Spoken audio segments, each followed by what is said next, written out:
নিখোঁজ নাবালকের পচা গলা দেহ উদ্ধার ঘিরে রণক্ষেত্র বারাসাত। অভিযুক্তদের বাড়ি ভাঙচুর, পুলিশের সঙ্গে সংঘর্ষে দুজন আহত।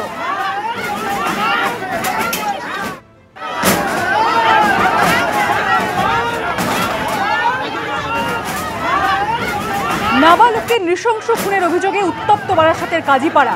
নাবালকের চোখ কিডনি কেটে নেওয়ার অভিযোগ পরিবারে।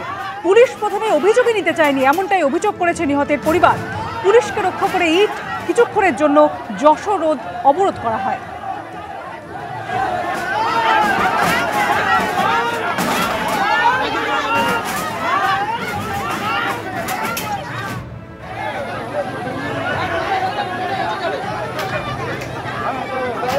আমার বাচ্চাকে কেউ মেরে ফেলেছে।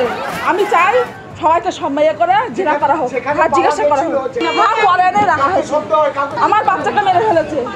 আমার বাচ্চা আমি শাস্তি চাই। আমার বাচ্চাকে এখন করা হয়েছে কে আমি জানি না। আমি প্রায় সবাইকে সন্দেহ করি। আমার বাচ্চাকে মেরে ফেলেছে।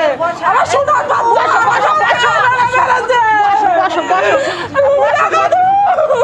আমাদের বাচ্চা 5 দিন ধরে নিখোঁজ। এবার প্রশাসনের কাছে গিয়ে প্রশাসন কোনো সাহায্য আমাদের করছে না। আসলে বাড়িতে ঘুরছে কিন্তু জায়গা যাচ্ছে না। আজকে 4:20 সময় পাশে একটা বাথরুম আছে, বাথরুমে একটা দুর্গন্ধ বেরোচ্ছে। আমরা গিয়ে দেখি বাচ্চারা ঝুলছে। এইবার পাশের বাড়ি একটা মহিলা থাকে, ওই মহিলার সঙ্গে জড়িত, ওদের কিডনি চক্রের সঙ্গে জড়িত ওরা। কিডনি চোখ এই বাচ্চার নেই, আমরা দেখলাম যেটুক। তা প্রশাসন এটা বিচার করবে, আপনারাও দেখবেন। না, পুলিশ ওখানে যায় না। পুলিশ তো ওদের সঙ্গে আন্ডারস্ট্যান্ডিং আছে।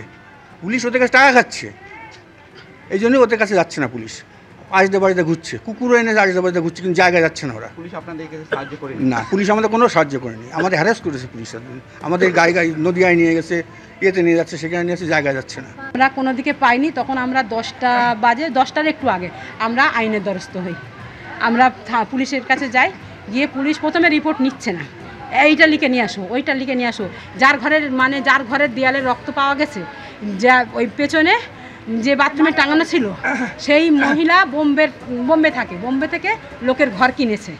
ওর সঙ্গে আমাদের কোনো আদান প্রদানও নেই। তাহলে আমরা কি করে জানবো উনি আমাদের শত্রু? যা দেখছি ওনার নাইটি দিয়ে উনি আমার বাচ্চাকে খুন করেছে।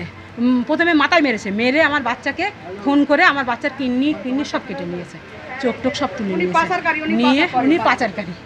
এখন আমরা যা দেখছি উনি পাচারকারী। ওই মাঠ ঘুরে কুকুর 10 মিনিট করে যাচ্ছে, হাঁপিয়ে যাচ্ছে, গাড়িতে ওয়াইস খাওয়াচ্ছে, জল খাওয়াচ্ছে। হ্যাঁ, পুলিশ প্রচুর পুলিশ, কিন্তু কিছু করেনি। প্রচুর পুলিশ এসছে। পুলিশ এইবারে আমার পাবলিক যখন যাচ্ছে, যারা তারা লাঠিচার্জ করছে। আজকে পুলিশ আমাদের যেতে দিচ্ছে না। যে যাচ্ছে মেয়ে ছেলে কারণ মানছে না, পড়ে লাঠিচার্জ করছে।